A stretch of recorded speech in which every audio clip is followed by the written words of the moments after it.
जाओ और जाके देखो बिना सुरक्षा के एक बार। कंप्लीट पाकिस्तान हो गया है मेवात, कंप्लीट पाकिस्तान। 8 साल की बच्ची, ये मीडिया नहीं दिखाएगा।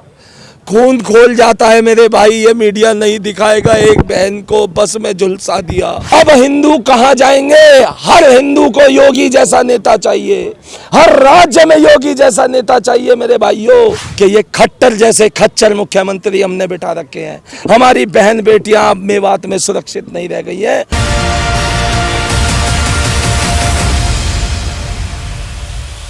कल ये ब्रजमंडल मेवात की जो ये धार्मिक यात्रा थी, ये वार्षिक यात्रा हर सावन माह के में जो है निकाली जाती है।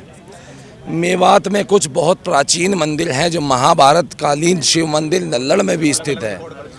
जब वहाँ पे हम सब लोग पहुँचे, जो हमारे सनातनी भाई थे, तो इन्होंने बहुत प्री प्लान तरीके से, ये जो देश में कुछ लोग कहते हैं ना कि भाईचारा, भाई भाई, ये भाई भाई शब्द सुन के ना अब अपने सगे भाइयों पे भी हमें जो है ना कहीं ना कहीं उनसे भी हमारा जो है विश्वास उठने लगा है। क्योंकि ये भाईचारा शब्द अब हमें जो है खाने लगा है। जो हमने कल जो देखा है, भाई नहीं है, सब आतंकवादी है, सब आतंकवादी है मेरे भाई।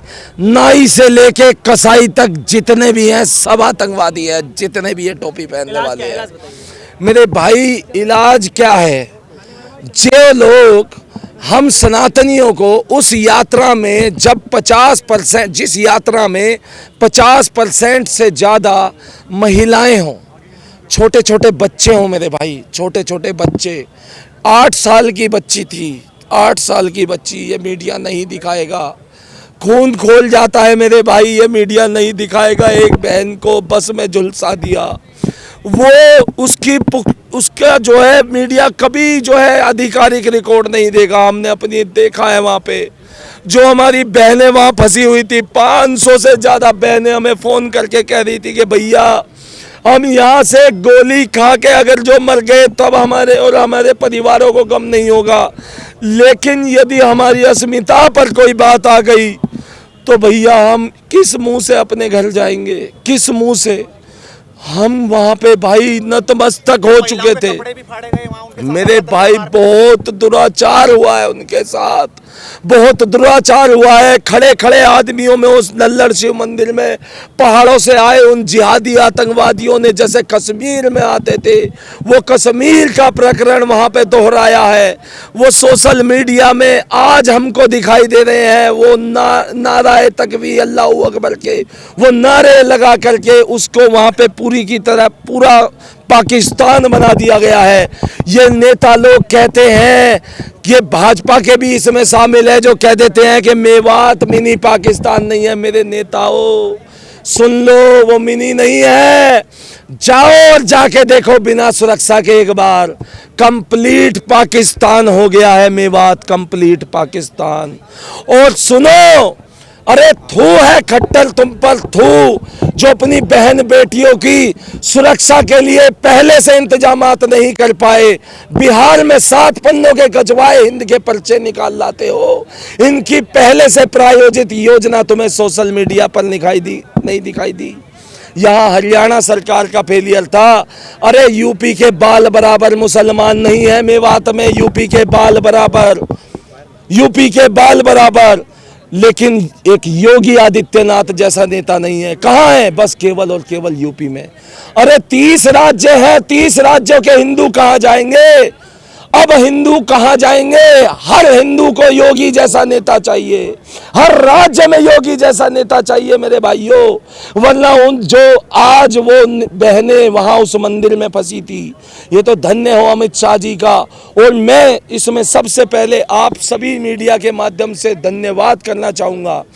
सुदर्शन न्यूज़ के सागर कुमार जी, जो देश के राष्ट्रवादी पत्रकार हैं, रिपोर्टर हैं, वो उस यात्रा में शामिल हुए थे और उन्होंने खुद आकर के जब वो रिपोर्टिंग्स वहाँ से करी और वहाँ से केंद्र को जवाबदेह बनाने के लिए वहाँ पे मजबूर कर दिया। जब हरियाणा गवर्नमेंट फेल हो गई तब जाकर के वहाँ पे टुकड़ियाँ भेजी गई और रात के समय, शाम के समय कहीं जाकर के वहाँ से महिलाओं, बुजुर्गों और बच्चों को वहाँ से निकाला। में जाने से पहले आपको गाड़ी इसे पोस्टर और माथे से तिलक नहीं हटाना पड़ा था? मुंह में जाने से पहले नहीं हटाना पड़ा था, क्योंकि हमारे वो धार्मिक यात्रा के पोस्टर हैं, हम उनको लगा के ही गए थे। हमारी गाड़ियों पे जब पत्थरबाजियां हुई, गोलियां चली, ऐसे ऐसे हथियार थे मेरे भाई, ऐसे ऐसे हथियार थे उनके पास कि मैं यूं कह रहा हूं यहाँ की पुलिस के पास ऐसे हथियार नहीं होंगे। कौन इजाज़त दे रहा है इनको रखने के लिए? घरों में पत्थर जमा कर रखे हैं, ठीक उसी प्रकार जैसे ताहिर हुसैन ने किए थे।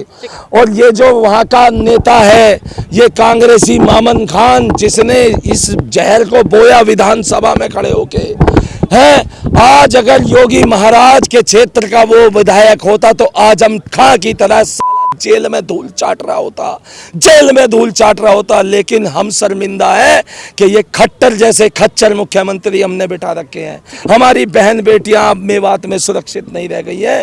धार्मिक यात्राओं के लिए यदि इन मुसलमानों से ही हमें इजाजत लेनी पड़े तो फिर हिंदू हिंदू किस बात का है? और सुनिए मेरी बात, सन 47 में यदि हमारे सेकुलर हिंदुओं ने उन महात्मा गांधी के उस मेवात के भाषण को ना सुना होता, उनके उस भाषण को अपने पैरों तले रोन दिया होता, तो आज ये देश इस इस्लामिक आतंकवाद से मुक्त हो चुका होता। मेरे भाइयों, बचा लो, बचा लो इसको, इस देश को बचा लो मेरे भाई, बचा लो।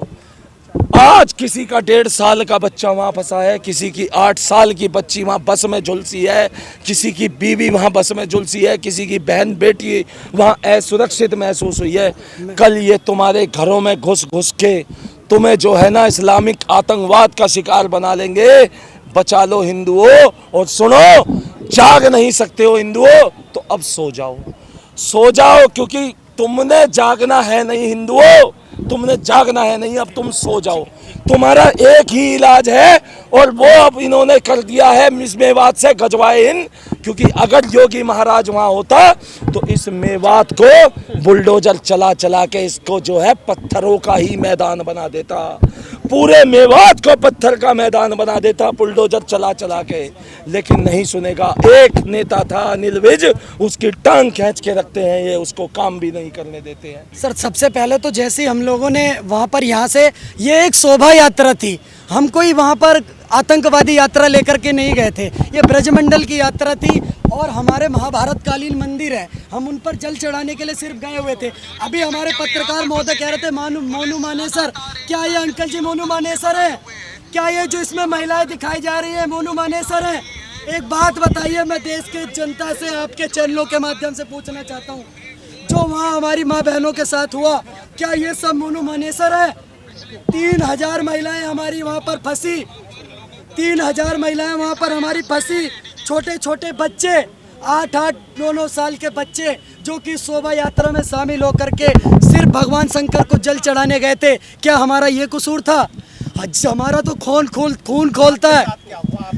मैं ये बता रहा हूँ, जिस प्रकार से हमने जैसे ही वहाँ पर एंट्री करी, उस वैसे के वैसे ही थोड़ी दूर चलने के बाद शुरू से रेकी कर रहे थे, उन्होंने जिस प्रकार से पत्थरबाजी करनी स्टार्ट करी, छतों से, मस्जिदों से, हर तरफ से बच्चे, छोटे छोटे बच्चे, महिलाएं प्रायोजित तरीके से पत्थरबाजी कर रहे थे। मैं बता नहीं सकता, मेरे अभी भी रोंगटे खड़े हो रहे हैं जब वो घटना याद कर रहा हूँ मैं और आप लोगों को बयान कर रहा हूँ। मैं तो इस बात का आप लोग भी अंदाज़ा नहीं लगा सकते कि महिलाएं पत्थरबाजी कर रही हैं। वो रेलवे वाले पत्थर जो रेलगाड़ियों के नीचे पाए जाते हैं, नुकीले पत्थर, उन पत्थरों से एकाएक हमारी गाड़ियों पर हमला कर दिया गया। हम असहाय महसूस कर रहे थे खुद को। उसके बाद कैसे ना कैसे करके आज अवनीश भाई नहीं होते या और लोग नहीं होते तो शायद यहाँ पर खड़े होकर के हम बाइट नहीं दे रहे होते, हम वहाँ ख़त्म हो गए होते। हमने जब सर, मैं ये कह रहा हूँ, मेरा ना हृदय भाव विभोर हो रहा है, मेरा खून खोल रहा है, रक्त रंजित हो गया वहाँ पर। जिस प्रकार से एक 8 साल के बच्चे की गर्दन काट दी, एक महिला को बस में जला के ख़त्म कर दिया गया। जब वहाँ से हमारी माँ बहनों का फ़ोन आया कि हम मंदिर में फंसे हुए हैं, कम से कम 1000 महिलाएं हैं और ये लोग पहाड़ियों से उतर के हमारे पास आ रहे हैं और हमारे पास आकर के हमें मारने की कोशिश कर रहे हैं, तो उन्होंने एक बात बोली जो आपके माध्यम से पूरे देश की जनता को कहना चाहता हूं कि हमें मौत से डर नहीं लगता, हमें डर लगता है कि कहीं हमारी इज्जत ना लूट ले। आज ये सरकार धृतराष्ट्र बनकर बैठ के सब कुछ तमाशा देख रही थी। गृह मंत्री जी भीष्म पितामह की तरह हाथ बांध करके बैठे हुए थे। सरकार से मांग करता हूँ कि योगी मॉडल का काम यहाँ पर भी करो और इन सबके घरों में मेवात को मैदान बनाने का काम करो। ये हिंदू नरसंहार कब तक होता रहेगा इस देश में?